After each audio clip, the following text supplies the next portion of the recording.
Good morning, everybody. How are you all doing today? I'm just going to switch the camera on now. I'm not late today for a change. How are we all doing? Are we okay? I'll just change the camera around a little bit so we've not got all the light from the window. So everybody let me know that you can hear me. Please, for a start, raise your hand. Yeah, perfect. We're seeing some answers on there, so that's fabulous. Excellent. Okay. Well, firstly, thank you for joining me this Monday morning. I want to do my best bank holiday Monday morning to motivate you all and obviously educate you a little bit more around skin food, superfoods, how to look after your liver, and lots of other things along the way today, this not so sunny Monday. So those of you that know me, I've got the hair extensions out. I've got very few eyelashes left on my eyes, so I'm going all bare and natural. That's why the glasses are on, really, just to hide it a little bit more. But yeah, so that's been a big kind of alteration for me personally. I don't know about you guys, but you know, I like to have those sort of things done, and obviously we can't do it in the current climate, so it's been a bit of a change. So I'm trying out some new supplements from obviously what you're going to learn about today as well, in terms of what's going to help naturally enhance those sort of features as well. So we'll see if it makes a difference. So a bit of research there anyway. Okay. So those of you that have joined me for the last 2, maybe 3 weeks, I've forgotten now, it's been 3 weeks. We spend this time, hopefully it'll be about an hour. There's quite a few slides to get through, so I'll try not to waffle today. But there's a lot of content when it comes to skin and foods and the relevance around that. So please bear with me. If we do run out of time, then I may have to tag it on to next week's, but we'll see how it goes, because I don't like to keep you any longer than an hour because it can get a bit monotonous ultimately. So ultimately, where these webinars come from, this one, I sat at the bottom of the garden on a day when I was feeling quite sorry for myself, and I was kind of doing some research around some papers that I'm doing at the moment, and it was, you know, it just felt relevant, so that's why I wanted to share it with you guys ultimately. So, you know, it's not because I know everything about everything. It's just something that I am kind of touching on myself, because then I can put this across to my patients, to my clients, to my delegates, and it, you know, it all kind of molds into one. So ultimately, that's why I'm here today, not because I profess to know everything about anything. I tried to research it and obviously get the evidence behind it as best as I can, so the information that I'm giving you is up to date as well. But ultimately, that's what we're doing. So those of you guys that have been on here before, they will understand the SWOT analysis that I'm doing around Project Corona. So this is a little bit of a project around my actual business itself. So as opposed to kind of sitting there feeling sorry for myself, which I do and I have done, then I've kind of switched this up and seen it as, I've seen other forums call it a business reset, or you know, it's time that you can reflect and use to actually rebuild your business, your brand, whatever it is that you've got going on. You can look at your strengths, your weaknesses.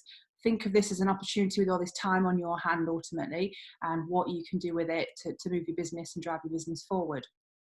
I was, as I said, if those of you that weren't listening before, crying into cornflakes about 2.5 weeks ago. So, you know, and I still have moments like that. Ultimately, it's going to happen if you're a business owner, and or if you're not a business owner, if you're an employee, because it's just, I hate this word, but I want to say it once only, this unprecedented time that's going on at the moment. You know, none of us know how to react to it. So there's no set reaction, but setting yourself targets and goals is the best way to go, in my opinion.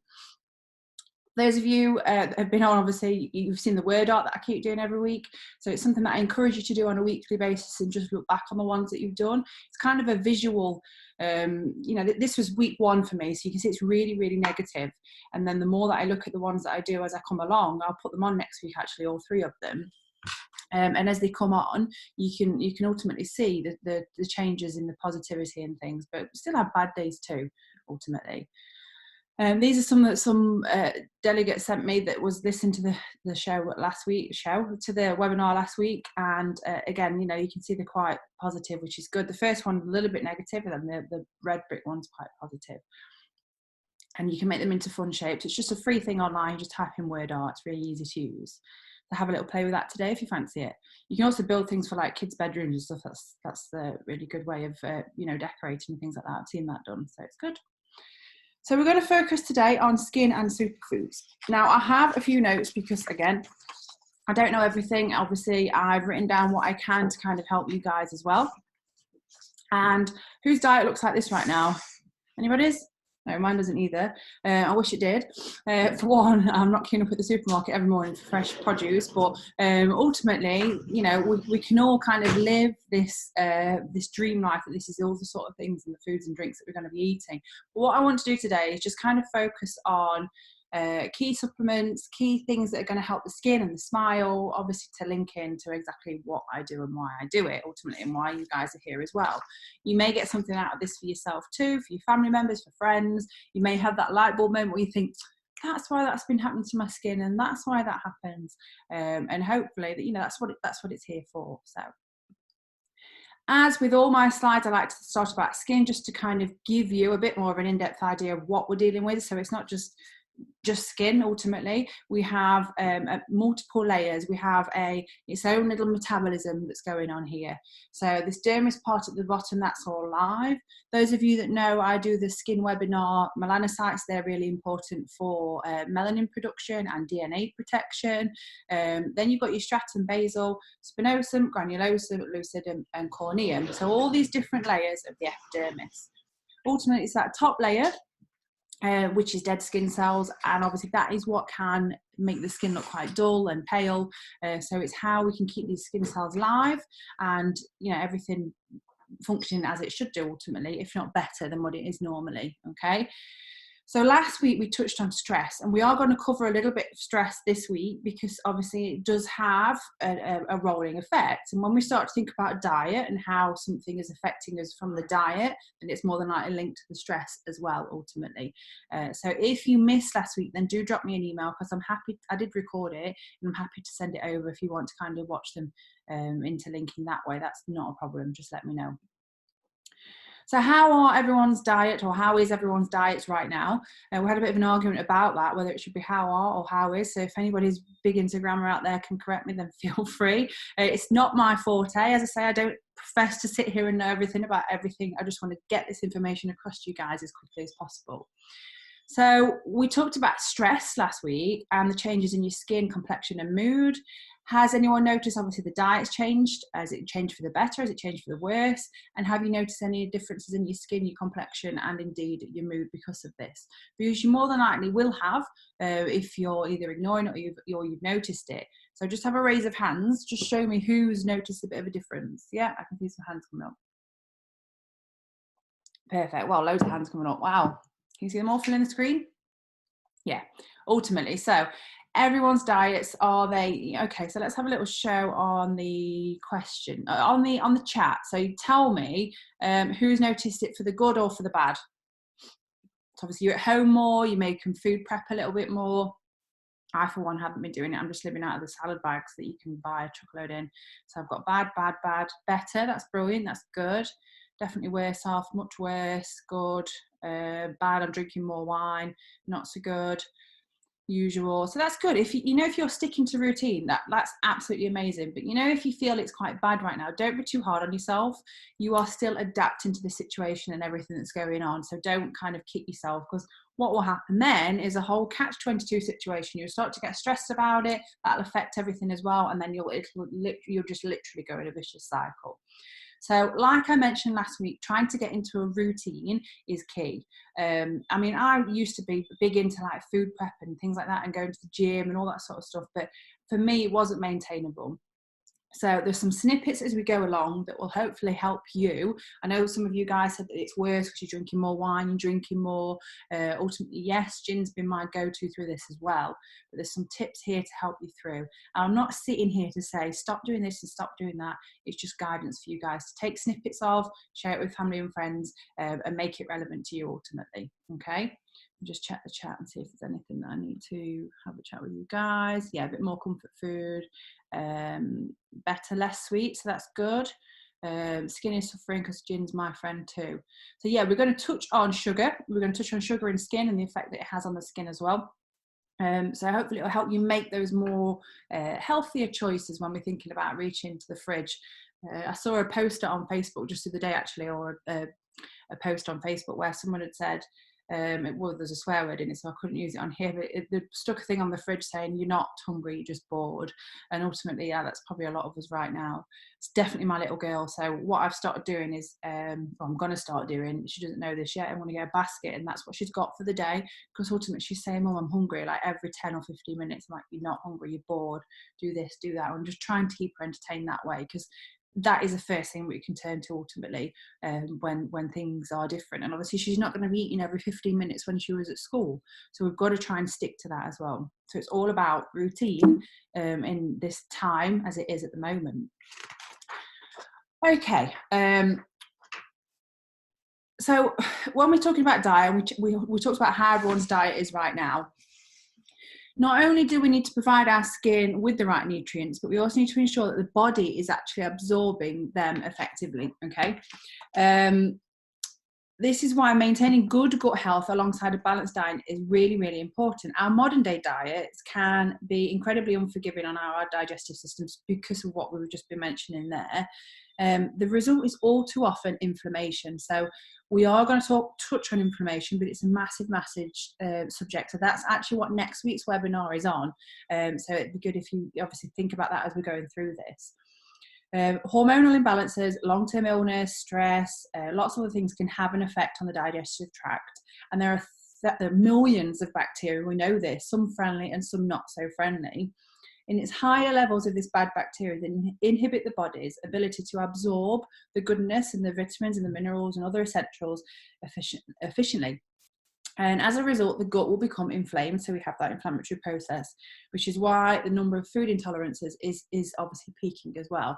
So not to kind of stress you out about that, because I don't want you to, I want you to have it at the back of your mind. We're working with inflammation, and we, you know, those of you that are tuned in that are in dentistry and medicine, and well, all of us understand how the inflammatory process works, but ultimately that's what's happening when we aren't giving our body the nutrients that it needs. And it's all because of this bad bacteria. So 4 ways to a healthy gut. Let's have a little look here. You can see on the screen, we've talked about friendly bacteria. We want food for that friendly bacteria. I'm just mindful of this light because I know it keeps going off and on. I'm trying to get it so it's not annoying you guys too much. Okay, so friendly bacteria, and we want food for that good bacteria as well, ultimately. We want to avoid foods that attract bad bacteria. That is not what we're wanting. And we want to take a multi-strain multi-strain probiotic supplement, which is going to help all of the above ultimately. Okay. If we take a little look at bacteria sources, so direct food sources of friendly bacteria come from things such as naturally fermented food, sauerkraut, kefir, kombucha, tempeh, and cultured yogurt. So the best way is obviously your cultured yogurts and all your probiotics that you can get and obtain out there. And that's why it's important. If you think of your stomach as a little battle zone, your body is a little battle zone, you want to recreate this friendly bacteria over the unfriendly bacteria to have a positive impact on your gut health. Okay, so some food sources for friendly bacteria. Fiber is obviously, you know, fantastic, and we're going to learn a little bit more about that a little bit later on. I'm not going to say the big word because it's a Monday morning and it is a bank holiday, but you've got FOS and GOS, okay? The form of oligosaccharides. In your natural diet, you can get this from green olives, green bananas, asparagus, onions, and leeks, okay? So these are great food sources for friendly bacteria. So I'm not a big fan of asparagus myself. My husband loves them. He always has it alongside the steak, but I'm not a fan. Onions and leeks, I absolutely love. I've been using my soup maker a lot more whilst I've been at home, and I can bang some onions and leeks and a potato in there and make myself a leek and potato soup. So I know I can get these sources of friendly bacteria, as can my little girl from that as well. She loves a leek and potato soup.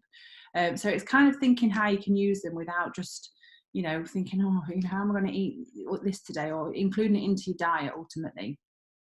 Okay.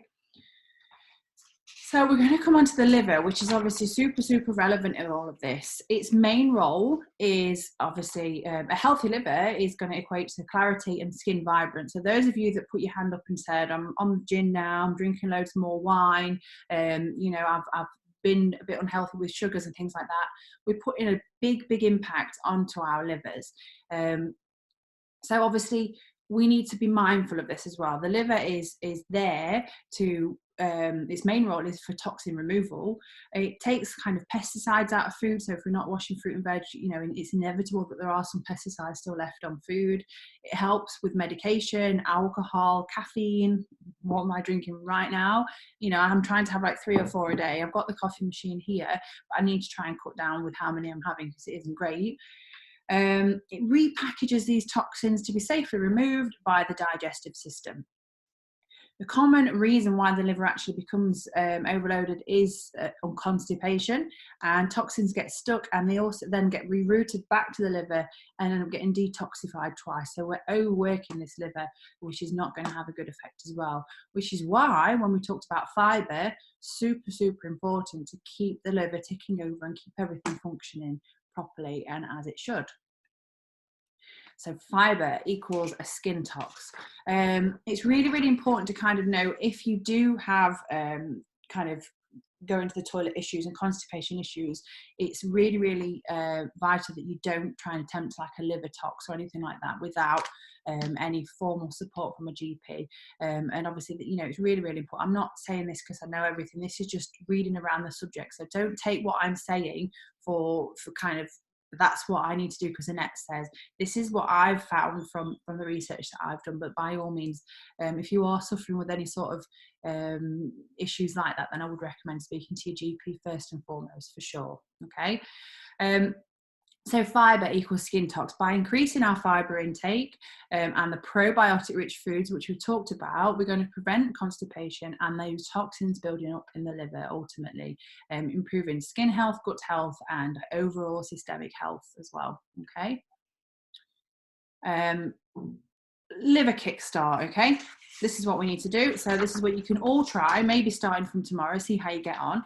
I'm just going to change this because the lighting is really irritating me. I don't know if it's irritating you guys because I'm hoping this will stay. I don't know what's going on today. It's never ever normally a problem. Where are we at? That might be a bit better. This is going off, isn't it? The dogs are going off now. It's all happening. Okay.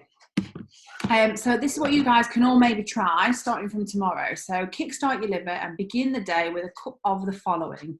I don't know how I'm going to cope with the cayenne pepper, if I'm being honest. It may have to be ginger, but I don't even like ginger. But grab some hot water out the kettle, slice of lemon, turmeric, we're going to learn about it a little bit more later on, or the cayenne pepper, and fresh ginger. They're going to help kickstart the liver's metabolism and get things going as well. So I remember doing a diet with somebody, I think Sarah's on here actually, she introduced me to a personal trainer, his name was Mike Halpin, and he was absolutely anal about doing this every morning. Not the cayenne pepper, I think there was ginger in it. He used to, you know, it was part of your schedule for a healthy diet and everything, and kind of rebuilding. I was kind of like trying to build muscle mass and reset my body almost. And it really did work. You know, it was the closest I ever got to abs. I don't think I'd ever have abs, but it's the closest I ever got. And he had me doing this every single morning. And now I kind of understand a little bit more around why, because of the importance of the liver and just how relevant it is. And ultimately, we're kick-starting to get rid of all those toxins, all that crap that we put in our body, ultimately. It helps remove that. So maybe try this next week and let me know how you get on and how it makes you feel. I'm really interested to find out because I'm going to do it myself, I think. Get the husband to do it too, and we'll go from there.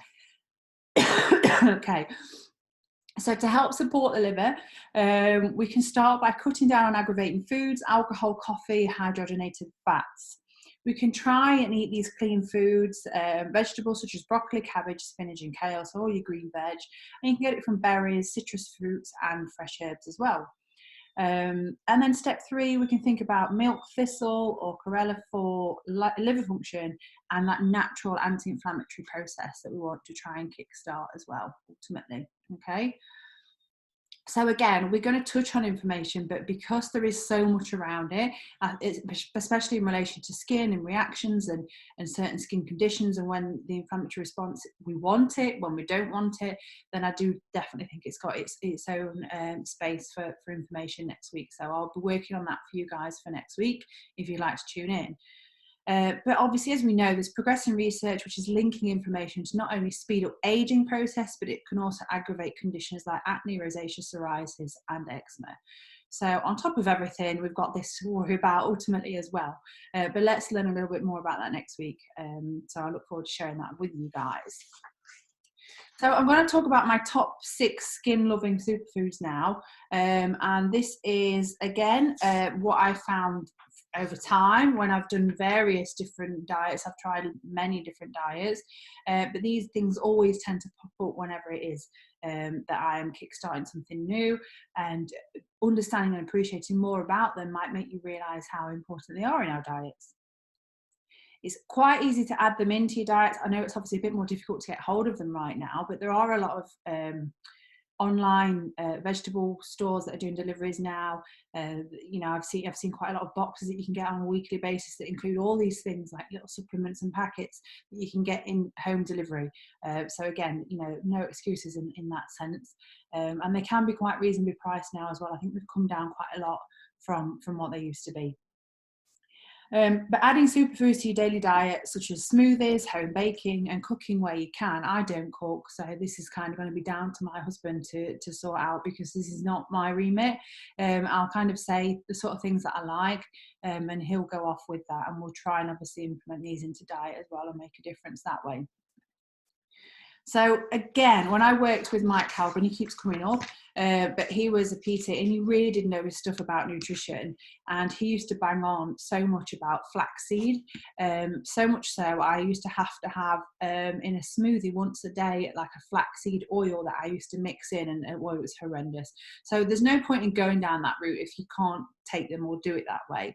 What you can do is obviously, you know, think about cooking with them, and including them in your diet that way, because I've tried the flaxseed oil and it was horrendous. In the end, I used to have to take a spoon and just down it that way, because putting it in food, it was just no. But the seeds or the chia, then they're a great way of getting these omega-3 fatty acids. These are great for skin plumping. So you like, give me a bag of flaxseed. They help reduce redness and inflammation. So you imagine someone that's got rosacea, they can potentially increase the flaxseed in their diet, and that is going to have a positive impact on the skin as well. They're just great all-rounders. So we appreciate how important omega-3 fatty acids are. If we think about implementing them more in the diet, and we'll start to notice a difference with redness, then ultimately, you know, that's exactly what they're for. Let's just see what the chat is for. Yes, okay, really great. That's my husband eats flaxseed, raw egg, and porridge oat smoothie every morning. They've said York, but exactly, but it's a way of getting it into your diet, and obviously, you know, you can't. You'll maybe taste it the first few times, but then after that, you shouldn't be able to taste it ultimately, because your taste buds will get used to this. We know this, so it's just kind of trying to implement it into your diet where you can. But the oil is disgusting. I would definitely recommend the seeds over the oil. Acai berry. So if you Google weight loss, then this will come up a lot. Okay, this is a really powerful Brazilian-based berry, a very potent antioxidant in activity. It is perfect for skincare programs. It has also been proven and researched to help prevent a breakdown of collagen as well. So it's this antioxidant action that we are homing in on here, and the benefits of this on the skin that this berry can potentially have. You can get supplements. The berries may be quite harder to get hold of, but the supplements are good as well. Again, obviously, if you have other underlying health conditions and there's other things going on, I wouldn't recommend just buying all these supplements and starting to take them. You do need to take the proper advice before you do so. And that's not from me. You need to obviously visit your GP or your nutritionist and make sure that what you're doing is suitable for you personally. This is just a rough guide for you guys today. Number 3, we're going to look at matcha. So matcha comprises 100% natural green tea leaves ground into a powder. It's particular focus on flavonoids. They protect the skin again, so it's another form of antioxidant. It's going to help keep the skin youthful and clear. So you can try and get this from your green tea, or you can actually buy the matcha and use it to cook in with, you know, into foods and things. It doesn't really have much taste to it. It's quite slightly bitter. So think about what you're putting it into. But there are smoothies and things that you can include the matcha in once a day. And then you're going to get that 100% natural green tea leaves which is a really powerful antioxidant and will help keep the skin youthful and clear. The next one we're going to look at is a real wow factor here, the super cacao. If I pronounce some of these wrong, then I'm sorry. You know, we're not all perfect, but I'm just doing my best for you guys here. And this is what I found is great in combination for skin and systemic health, like all the others, ultimately antioxidant. But what these really are good at doing and powerful advocates for, protecting and repairing cell damage. High levels can benefit your skin by increasing blood flow and nutrients that get to our skin. So it's going to help improve the glowing complexion because it's repairing cell damage. We know cell damage happens. You know, we do what we can to prevent it, but ultimately UVA rays, UVB rays, pollution, lighting, medication, hormones, there's lots of things causing cell damage. So if there's anything that we can do that's going to help rejuvenate that from a systemic point and a holistic point, then these are your bad boys to do that. So there's a great link for these being a super wow factor in terms of systemic health. This one often comes in a powdered form. This is actually linked obviously for skin and smiles. It actually contains more vitamin C than oranges. It contains magnesium, calcium, potassium, and as we know, calcium is a great collagen producer. And with all the ingredients within it, it's also going to help alkalize the whole body. We're going to come on to that a little bit later on, and what I mean about alkalizing the whole body and how when we eat acidic foods, it has an effect on the alkaline of our bodies. We know this for skin. I know I've talked about this before. We've got the pH of skin and where we want it to be, but it works the same with our bodies as well.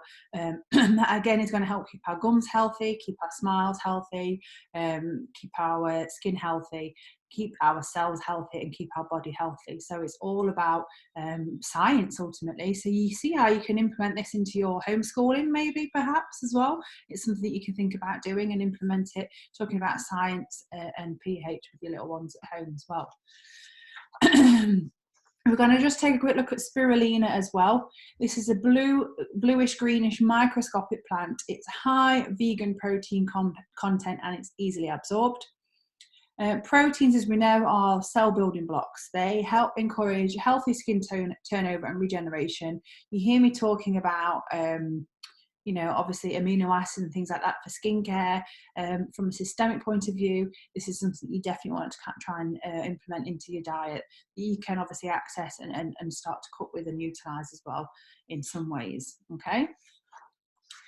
So let's think about food enemies of the skin, because I know that's what I said this webinar was going to be titled, but it only seemed right to kind of focus on superfoods as well and not all the negative.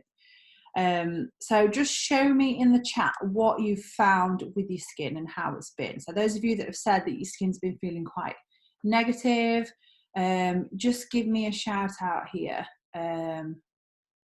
Let's have a look. So sugar, 100%. Yeah. But someone said sugar, absolutely it is. So they've been finding, so okay, this is what I'm looking for. So someone's commented that found the skin that is dry and dull.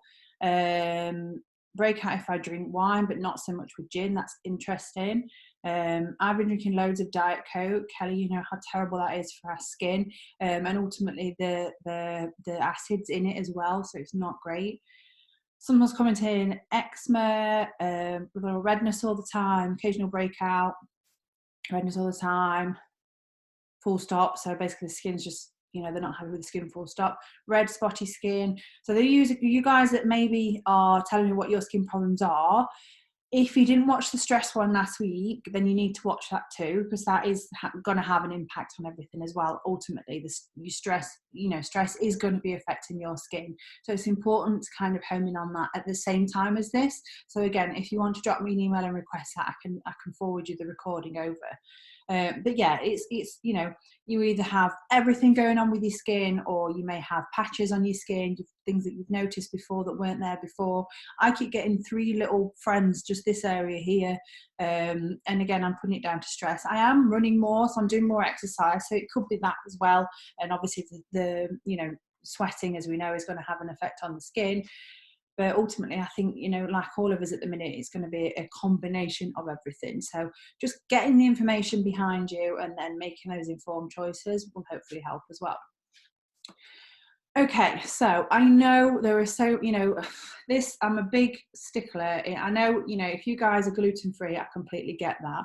But there's so many people that kind of go out there and say, oh, I'm definitely lactose intolerant, and gluten has such a bad vibe, and it's not great for the skin. It's been linked to many health issues, including skin breakouts. But ultimately, I think people are far too quick to jump on this bandwagon again. So you do need to make sure that you get a formal diagnosis of it. If you do think that this is what's happening to you, then what you can start to do is cut out your cakes, your bread, your pasta, and just see if it improves. But the sort of thing that you may see when you are building up or have an intolerance to gluten could be patchy hive-like skin, itchy sort of skin rashes, and again, to get that diagnosis, try cutting it out yourself and keeping a bit of a food diary. But ultimately, you'll need to see your GP or your dermatologist for a diagnosis. And again, I think far too many people are quick to jump on this bandwagon, and it has quite bad press. But ultimately, it's something that you can try and cut out yourself with all of these that I'm going to show you just now, and just see if it makes a difference ultimately. Okay. We've learned about the liver, so we know how it's working hard to kind of work with what it is that we've got going on in our skin. And I'm not here to sit and say, oh, don't do this and don't drink that and do this and try that. This is, as I keep saying, it's just a guide for all of you guys to make those informed decisions from what I'm telling you. And if you're finding that your skin is starting to get better when you start to reduce it, we must always replace it with something as well. So if we remove something out of our diet, we need to replace it with something that is got the same added benefits as what that did have, even though it does have its negative points. We take it out altogether, but then we'll replace it with something that has the positive points from that one that we've removed. Okay, that's really, really important. Acne and dry skin sufferers, the first thing I would recommend to try and avoid would obviously be dairy. Try non-cow's milk alternatives like almond, cashew, coconut milks. There are so many different milks out there. And again, I'm going to talk about Mike Calper, but when he got me doing the nutritional program, he was massive into almond milk. I switched everything up to almond milk. And it had a huge impact on my body composition and everything. So I'm a big believer in it holding some strength. But what we do know about cow's milk is it contains very large enzymes, and they can be really difficult to digest. And this is a really interesting one, that obviously cows that are milked are given hormones to produce the right amount of milk to actually be farmed. And then these hormones are then eaten or drank by us.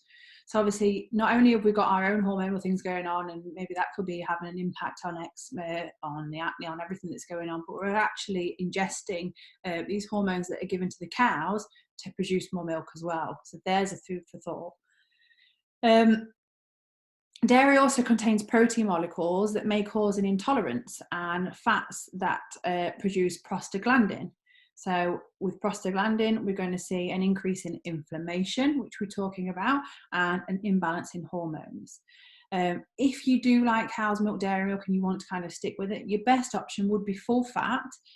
Try and reach for the organic and go for grass-fed cow's milk ultimately as well. So that may be something you want to have a look at and think about a little bit more.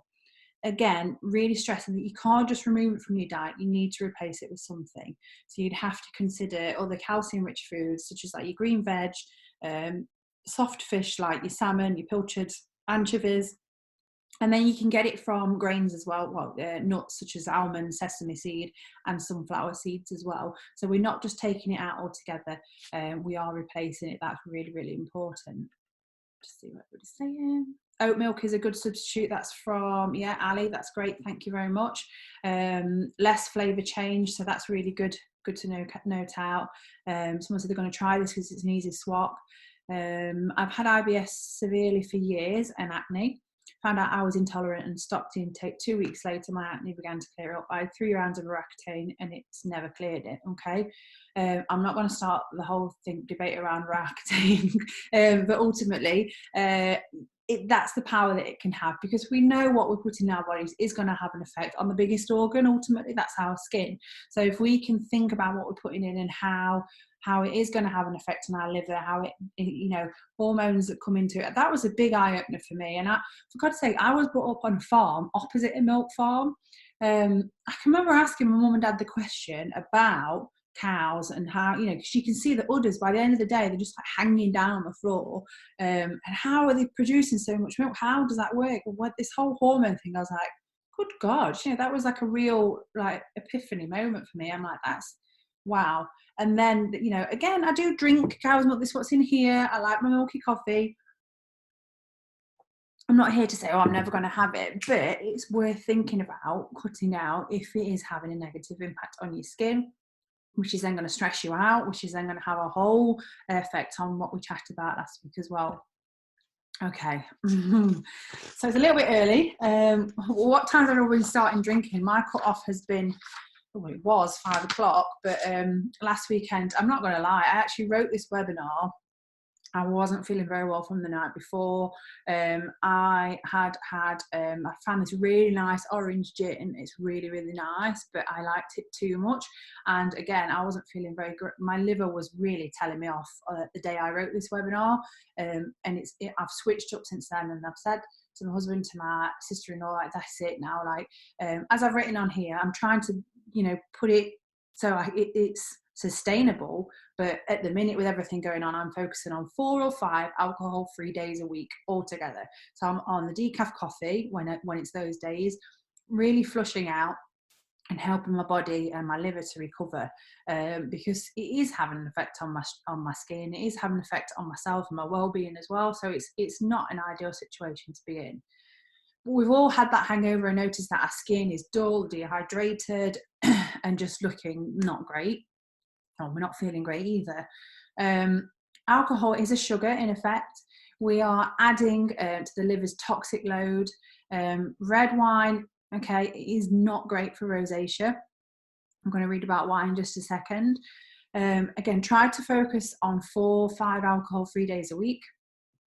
Eczema, psoriasis, rosacea. If you suffer from any of these skin conditions, I would recommend, if you're going to have a drink, I would advise your best thing are your clean alcohols, like your gin, your vodkas, tequilas, within moderation, and try them with a juice as opposed to a fizzy carbonated drink. We're obviously thinking about SMARS in all this as well, and the effects that citrus and juices can have on the teeth too. So just be mindful of that. Everything in moderation. But we know what alcohol is going to do to the liver ultimately. Red wine, however, does contain more antioxidants than most alcohol. So that's why some people say, and you read research around it being, great, not great, but the best alcohol that you can have. It's really bad for those with rosacea because it contains sulfate preservatives. So it can cause internal inflammation. Anybody with heart conditions or, if they have a hypersensitive reaction for inflammation, red wine is not one to cook, because my next door neighbour, he had a heart attack recently. He's been advised no red wines at all. And it all makes sense because it's to do with this internal inflammation that's caused by the sulfate preservatives within the wine, okay? So all that aside, I know we are going through a really, really tough time at the minute, but try an alternative thing to turn to, and it'll only have a positive effect. Not so much at first, because you've got to wean yourself off it, but think about how you're going to feel with your skin and everything, systemically, and feel refreshed in the morning. You're going to build a routine in. You're not going to become dependent on these sort of things as well. Even though I get it at times, there is only one answer, and it is to have a drink for some people, and I'm not here to say and to have a go, but it's made a difference to me. And I've not been doing it long. It was Thursday last week, so well now Friday, Saturday, Sunday, Monday, I feel a lot better for it. So that's my story behind it anyway. But coffee, okay, so I'm here giving you all this really, really positive news on what you can and can't drink, right? Caffeine, again, is broken down in the liver, much like alcohol, okay? Our liver's enzymes break this down, and not everyone can tolerate it due to the amount of enzyme levels. So some people are like, I cannot drink coffee, it doesn't have a great effect on me. And that is all to do with the amount of, we're all different, we're all individual, and it's all to do with the enzymes in our liver. Coffee is a stimulant. It can pressure our adrenal glands, and then we start to get stressed again. So we talked about this last week a little bit. We talked about caffeine and the effect that it is going to have on stress. If these adrenal glands get overloaded, they then start to use all of our vital nutrients, our vitamin B, vitamin C, our magnesium, all these skin boosting ingredients that we want. So they remember the matcha that I talked about in your green teas. Yes, they do contain caffeine, but there's research that's shown that it calms the body and prevents this burden on the adrenal glands. So every time we have a coffee, obviously, the caffeine within the coffee is what kind of creates this stress response. So that's the negative side of it. So ultimately, just, you know, everything in moderation, just try and cut them back a little bit. Again, that's something I've done. I've brought the decaf one. It doesn't quite taste the same, but when you frothing the milk up and everything, it's quite nice to have at night as opposed to your sugary snacks and things like that. And it has made a difference for me too. So if I've not depressed you enough with the fact that the effect that it's going to have on your liver, I'm not going to talk about how it's going to age your skin as well. So then you're going to be like, oh my God. See, you're all getting on Holland and Barrett after this and ordering boxes of this matcha and the 6 superfoods and mixing it all into your, but no, everything in moderation. But let's have a little chat about how sugar and aging affect this. You've seen me, I did a post the other day about this. Collagen and elastin proteins are highly susceptible to any sort of internal chemical reaction. And the one in particular that happens with sugar and aging is glycation, okay? The same glucose that is responsible for energy reacts with the proteins, like collagen, and it forms these lines and wrinkles. So it's time to walk away from the biscuits and the jammy dodgers and everything else, okay? And you imagine every single piece of sugar, the Easter eggs, all that sugar that you're eating could potentially be binding to that collagen, stiffening that cross-linking and creating these lines and wrinkles. To, you know, this is glycation, that's what's happening. And when you see it on an individual, it's really, really obvious, but it's happening to all of us. And that's the ultimate need for our antioxidants in our diet, and a good diet, lots of water to flush things out as well, increasing the amount of hyaluronic acid, which is a natural detoxification process. It's a natural free radical scavenger. So it's going to go in and take away all that crap out of our skin as well, ultimately. Okay, let's have a little look at the chat. So you're all still with me? Oh no, that's why it's all the biscuits that cause the crow's feet. Yeah, absolutely, Mia, that's it.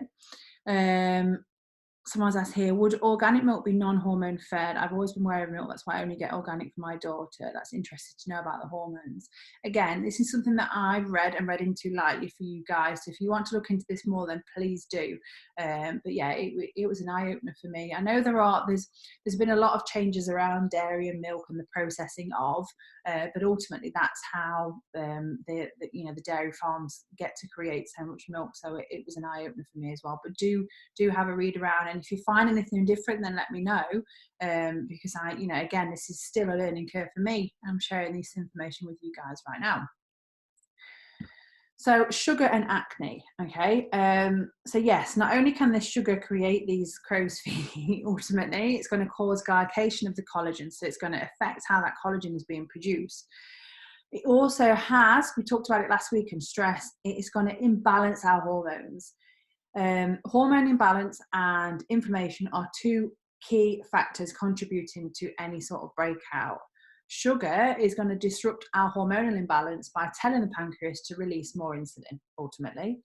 The liver then gets under pressure to produce more blood sugar for the insulin, okay? So it's kind of a catch-22 situation. So we need to try and cut down on, on the refined sugars and the things that are going to be causing the problem with this hormonal imbalance and the inflammation.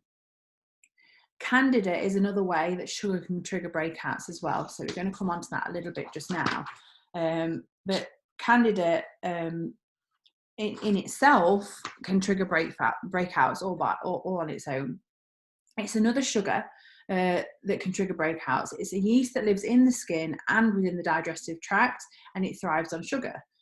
So when Candida grows, it causes gut problems and can affect how the body can absorb the nutrients as well, okay? So there is a condition called candidosis, and it's an overgrowth of Candida within the whole body itself. And what happens when you have this is you're constantly craving, because the Candida is craving the sugar, so you're feeding it, and it's then multiplying over and over again. This Candida is then taking all the sugar out of our diets, but also any other nutrients that we're putting in. So then our organs, in particular our skin, and obviously our vital organs eventually, are going to suffer from this candidosis infection, okay? Again, if it's something that you suspect, then you would need to speak to your GP and get tested for it. But this is all the more popular than it used to be, and it's all to do with the fake sugars and everything that's in our diets now. Fast food, superfood, picking things up on the go, and ultimately there is a bigger link with the candidosis affecting individuals now more than ever. So we talked about a balancing act with the skin. What time are we on? We're good. We're all right. And you know how I feel about kind of pH and skin and what we're putting on our skin and how we're caring for our skin. So our skin's pH is around about 4.5, and we want it to be within that. So that's why what we clean our skin with is going to make a difference too. But when we talk about internal acid alkaline balance, we're not talking about our stomachs at this point. The acid within our stomach needs to be very high to process the food that we're digesting in order for it to go around the body. But what we're talking about is the pH balance of the body after digestion has actually occurred. An example of this will be the lemon and the lime, okay, and other fruits as well. But these are very acidic. Once they are consumed, they actually have an alkalizing effect on the body. All the alkalizers will include pineapple and raspberries, and our blood actually needs to be and have a pH of around 7.4. So remember, 4.5 to 5.5 for skin, 7.4 for blood. And our body's balance in its pH, our body balances its pH by taking minerals like calcium, sodium, all from our vital organs to re-neutralize the acid within our blood. We're around 20% acidic and 80% alkaline. So what we should try and do is mirror this within our diets with what we're eating to try and maintain that balance in the pH. The benefits to skin comes from having less inflammatory internal environment, allowing all our organs to work well. So you see how it's stress, inflammation, hormones, diet, systemic, everything is linking together, as we know. But ultimately hearing it over and over and once a week from me might again have another impact too. But it's all to do with internal inflammation and pH and a science lesson ultimately. So you see what I mean about getting this across to for the homeschooling out there. It's a great way to get them thinking. Okay, my favourite one, and the fact that it's Easter. So why chocolate is good for your skin. Yes, this is what she said. There's actually no scientific evidence that links chocolate to making your spots worse, okay? But the connection is made from the sugar, from the dairy, from the palm oil, inside this mass-produced chocolate, okay? All of which have negative effects on the skin and our blood sugar levels, hormonal imbalance, and our gut health, which we've just been learning about, okay? Cocoa, in its purest form, is actually great for the skin. It's high in flavonols, which we've talked about already. It's a great antioxidant that helps prevent the skin from UV damage. It's going to promote blood flow. It contains vitamins, antioxidants, and minerals, all of which have their anti-inflammatory effects as well. And the smell of cocoa can actually release serotonin in our brains, which is our happy stress hormone. So it's going to make us feel a whole lot better. So get making some brownies with some natural cocoa later on today. What you need to try and do is make it good quality dark chocolate every time, because that's the key cocoa. I think it's 75% or 70% cocoa. And again, when I did the Mike Halpin diet, it's exactly what I told him I was a chocoholic, and he said, Annette, if you're having chocolate, you've got to have your 70%, blah, blah, blah. And I didn't like it.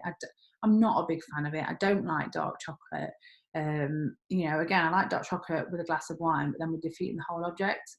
But ultimately it's making these informed decisions and these choices. But it's not the chocolate that's bad for us, it's everything else that's thrown in with it, like most times, like most things there. Now little bit depressing that I've kind of laid all that onto you guys. So I'm sorry if it's kind of made you feel a bit, oh, well, I can't eat this, I can't drink that, I can't do that. That's not what it was intended to do. What I wanted to do is give you some content. So you guys who have got clinics and salons and patients and clients, you can now go out and educate them to what they can be thinking about if they've noticed effects on the skin. Now is a time that all these people that are sat at home scrolling through are looking for inspiration, looking for ideas, looking for answers to why their skin is the way it is. And more than anything, it may be a hell of a lot worse. People might notice more bleeding gums, they might notice more skin conditions, systemically there might be things going on. So we, if as professionals, can then kind of help them with that at this point. So this, what you've hopefully been listening to for the last 45 minutes to an hour, is content that you can use as well. And ultimately, this is what people are looking for. Don't go silent on social media. If you're looking at building your client base, now is the time to be posting things all the time, okay? My daughter took this picture. She's just turned 11. I'm blown away by this. I couldn't believe it. This is my dog Ralph. She put the sunglasses on and took a picture in portrait. I utilised it then to advertise, talking about UV rays, and wearing sunglasses and the importance of that around the eye area, sensitive eye skin, and you can then progress and start to talk about other things as well. People are wanting to learn a lot more now, but relevant to them. So ultimately, there's hopefully everything that you've listened to for the last hour will have helped a little bit, but if anything, if you can just take snippets from it, then that's all I want you guys to be doing. And if it's helping both your own skin, your family skin, friends, or that you can then use it again to put out there to other people, then that's what it's all for, okay? Again, we're not nutrition, well, some of you might be nutritionists, but we're not here to kind of tell people black and white. You're just there to give them guidance, to get them to make that informed choice and that informed, healthy decision on what's best for them and their health ultimately, okay? And I think as healthcare professionals, as skincare professionals, working where we are with our clients when we're eventually back there, all this is great grounding that you can utilise and use to talk to them about as well, okay? Everything in moderation. Being too restrictive brings its own stress. So we talked about stress last week. Healthy, informed choices, everything in moderation is the best way to tackle our skin and systemic health for sure. Okay. So next week, we're going to talk about inflammation in a little bit more depth. If there's any subject matter that you want me to focus on as well in particular, then do let me know, because I always love to kind of do a little bit more research into these things. But ultimately, inflammation, we know that, well, I personally know the link between rosacea, inflammation, acne, a little bit around psoriasis and eczema from the work that I've done in the past. But that's what I want to share with you guys as well. And it's all kind of bringing everything in together and in line. And that's why I'm doing them on a weekly basis as well. It just fits. So I hope you've enjoyed that. If you've got anything you would like to ask me, please do. There's a few Q&As. I'm just going to move on to those. So you can either ask in the chat or you can ask in the Q&A section. I'll do my best to answer. Okay, let's have a little look. What have we got going on here? Just lots of thanks. That's good. That's always good. If I can't make the webinar, yes, it is recorded, so I can email it after, so just drop me a message over. I'm glad you've enjoyed it all, guys. Thank you so much for your support as well, actually. You don't realise just how much you listening and tuning in and logging in and registering for these is actually keeping me going as well. So I know you're obviously, liking the snippets of information that you're getting, but it really is keeping me going, that I'm keeping you going, if that makes sense, or helping to keep you going. So please do keep tuning in. If you can't make it every week, then I can send you the recordings. That's not a problem. And ultimately, if you want to get this out anywhere, feel free to use any of the information that I've given you and share it with your patients, your colleagues, anybody really. Ultimately, that's what it's all about. I'm just doing this for everybody else as well. Excellent, that's great. So thanks, guys. We're a little bit early. This is crazy. I had like 40 slides. I thought we'd go way over on this. I've got to do even more content for next week now. But no, that's great. Thank you so much. Have a smashing week. Get out there this week. One thing I will say, for those of you with businesses, I'm following a salon lockdown group, which is really good, a salon lockdown forum, and there's some really great snippets of information on there. I'll put the link on the Skin Experts group if you want to follow that. But what they've recommended this week is to go, if you whether you're whatever it is that whatever business you're in, type into the search bar for that area the sort of target market you want to reach, and then click on groups, and you can join different groups for different things. And I've done that this week and started posting a few things out in different groups, and it's made a difference to the sort of people that are coming onto my site to have a little look at things as well. But yeah, the salon lockdown group is really good. There's loads of different forums and groups out there right now, so we all need to be there for each other at this point. Okay, thank you so much for tuning in. Have a fantastic week, and I look forward to seeing you all next week, seeing how you've got on with your new diets and everything else going on. Yeah, let's see how we go. Stay strong, stay positive, and look after yourselves, and stay home ultimately. All right, guys, I'll see you soon. You take care now. Bye bye.